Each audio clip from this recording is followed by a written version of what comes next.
नमस्कार दर्शकों। आज हम बात करेंगे गजकेसरी राजयोग के बारे में।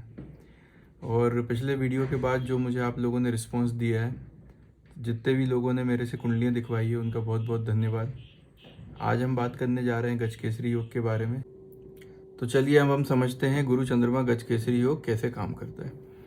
पहले हम ये बात करेंगे बनेगा कैसे। जब भी गुरु से चंद्रमा 1, 4, 7 और 10 इन घरों में बैठेंगे और सप्तम की जो दृष्टि है वो एक साथ पड़ेगी एक दूसरे के ऊपर, और जब भी गुरु से चंद्रमा दशम होंगे, चौथे होंगे और प्रथम होंगे, तो ये आपस में कॉम्बिनेशन फॉर्म करेंगे गजकेसरी योग। अंश बल हम इनका देखेंगे, जैसा कि मैंने आपको पहले भी बताया, डिग्री बहुत महत्वपूर्ण योगदान प्रदान करेगी।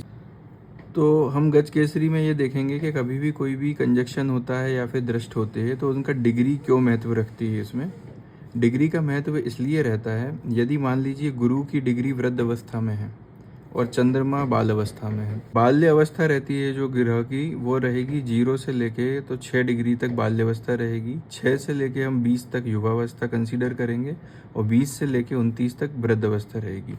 तो यदि अगर चंद्रमा बाल अवस्था में है और गुरु वृद्ध अवस्था में है, तो गुरु तो ज्ञान का देवता है, अगर वो ज्ञान देना भी चाहेगा जातक को, लेकिन चंद्र की डिग्री अगर कम है, बाल अवस्था में है, तो उसको समझने में काफ़ी ज़्यादा कठिनाइयाँ होंगी, क्योंकि गुरु काफ़ी अनुभवी रहेंगे और चंद्र अभी अभी सब सीखने के लिए आए हैं, लेकिन उन्हें सीखने में काफ़ी समय लगेगा।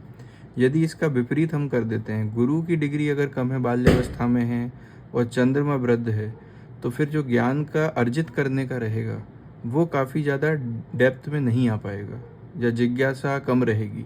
लेकिन ये ग्रह अपने दोनों प्रभाव जरूर दिखाएंगे गजकेसरी कॉम्बिनेशन का। वो आएगा युवा अवस्था के बाद रिजल्ट, जब धीरे धीरे जातक काफ़ी ज़्यादा संघर्ष करेगा और जीवन में काफ़ी कठिनाइयों का सामना करेगा, उसके बाद इनको जीवन में सफलता प्राप्त होगी। गुरु और चंद्रमा अपने आप में दो बहुत पावरफुल ग्रह हैं। गुरु जो अपने आप में ज्ञान के स्वामी हैं और चंद्रमा मन का कारक। तो जब भी ये एक दूसरे से दृष्ट रहेंगे, तो गुरु की जब दृष्टि चंद्रमा पर पड़ेगी तो काफ़ी जातक जो रहता है वो काफ़ी ज्ञान अर्जित करता है, ज्ञान से ही मान सम्मान प्राप्त करता है, उसके जीवन में समृद्धि आती है, धन दौलत बढ़ती है। इसका प्रथम चरण बनता है ज्ञान। तो इसमें ज्ञान को जानने के लिए बहुत ज़्यादा जिज्ञासु रहता है पर्सन। जितनी ज़्यादा ज्ञान प्राप्ति करेगा उतना ही अपनी नौकरी में लगाएगा दिमाग, धंधा बनाने के लिए काम करेगा, बड़े बड़े बिजनेस करने के लिए कोशिश करेगा, हर दिन कुछ ना कुछ मेहनत करता ही रहेगा ताकि और ज़्यादा इसके जीवन में एक पॉजिटिव तौर पे बदलाव आए। जब ये चीज़ ये व्यक्ति हासिल करता है, तो जैसे कि आपने नाम पढ़ा गज केसरी, तो गज केसरी में इसको काफ़ी ज़्यादा भूमि प्राप्त होती है, भवन बनते हैं, गाड़ी की प्राप्ति होती है, जो कि जीवन को बहुत अच्छे लेवल पे जीने के लिए इसको कारगर साबित होती है। यह योग अगर कारक रहता है मेष राशि में, कर्क राशि में, वृश्चिक राशि में, मीन राशि में, ये चारों अगर लग्न बनते हैं तो उसमें गुरु और चंद्रमा का महत्वपूर्ण योगदान रहता है और इन दोनों के कॉम्बिनेशन के साथ बहुत स्ट्रॉन्ग गजकेसरी योग बनता है।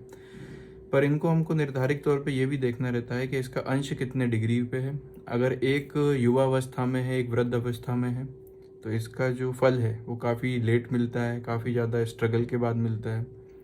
लेकिन अगर दोनों एक ही डिग्री के आसपास बैठे हुए हैं, तो जातक कम मेहनत में भी बहुत तेज़ी से वृद्धि करता है अपने जीवन में, उसको काफ़ी धन दौलत मिलती है, मान सम्मान मिलता है। और आजकल जैसे हम हमारे देश में देखते हैं कि सरकारी नौकरी को बहुत महत्वपूर्ण दिया जाता है, तो महत्व दिया जाता है, माफ़ करिएगा। तो इस गुरु चंद्रमा का कॉम्बिनेशन जो ये गज केसरी जिन लोग जातक की कुंडली में होता है वो काफ़ी ज़्यादा शार्प होते हैं, इंटेलिजेंट होते हैं, क्योंकि उनमें ज्ञान को प्राप्त करने की प्रबल क्षमता रहती है। एक बार पढ़ते हैं और उनको काफ़ी टाइम तक आपने आसपास अपने स्टूडेंट्स को देखा होगा, अपने घर में देखा होगा, पड़ोस में देखा होगा, कई तरीके के स्टूडेंट होते हैं जो बहुत शार्प होंगे, एक बार पढ़ेंगे और उनको सब याद हो जाता है, या कम मेहनत में ज़्यादा चीज़ें प्राप्त कर लेते हैं। और जिनके में अगर योग खराब रहते हैं या इनके में इस तरीके के योग नहीं होते धन प्राप्ति के, या फिर गज केसरी, लक्ष्मी नारायण, शश योग, जन्म, इस तरीके के जो महान योग की बातें करते हैं, तो उन लोगों को काफ़ी दिक्कतें आती हैं, पढ़ाई में भी, नौकरी में भी, आगे व्यवसाय करने में भी।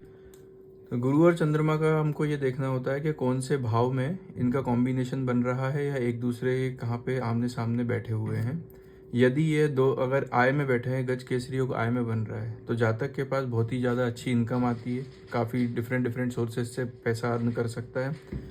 फिर इसके बाद हम देखेंगे अगर गुरु चंद्रमा भाग्य में और तीसरे घर में बन रहा है, ये भाग्य का घर है, ये पराक्रम का है, अगर ये बनता है तो जातक काफ़ी ज़्यादा मेहनती होता है।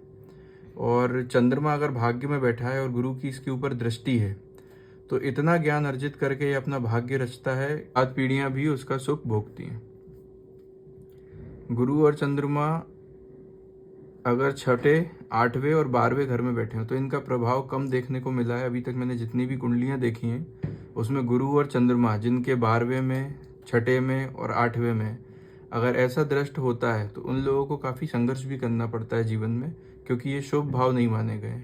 लेकिन इनमें बैठने के बावजूद भी गज केसरी योग बनता है। समय लगता है, समय के बाद ये चीज़ें आगे कारक होती हैं जीवन में। ये बहुत ज़्यादा इम्पोर्टेंट है कि गज केसरी योग जब बन रहा है तो कौन से भाव में बन रहा है। अगर चौथे और 10वें में बन रहा है तो ये हमारी माता का घर होता है, ये हमारे पिता का घर है, कर्म का भी घर है। फिर अब हम क्या व्यवसाय करेंगे उसका घर है। वहाँ पे ये भी देखना ज़रूरी है हमको कि कौन से नंबर में बन रहा है, यानी कौन सी राशि को रिप्रेजेंट करता है ये। तो उसके हिसाब से हमको अपनी कुंडली में हमें उसका पूरा कुंडली में विश्लेषण करना होता है कि गज केसरी कौन से घर में बन रहा है और कौन सी राशि में बैठे हुए हैं। ये देख के हम बहुत अच्छी तरीके से जातक का ये बता सकते हैं कि कितना ज़्यादा प्रभावी रहेगा और जीवन में यह योग उसके लिए कितना कारगर साबित हुआ। तो दर्शकों, आज ये था मेरा गज केसरी राजयोग का विश्लेषण।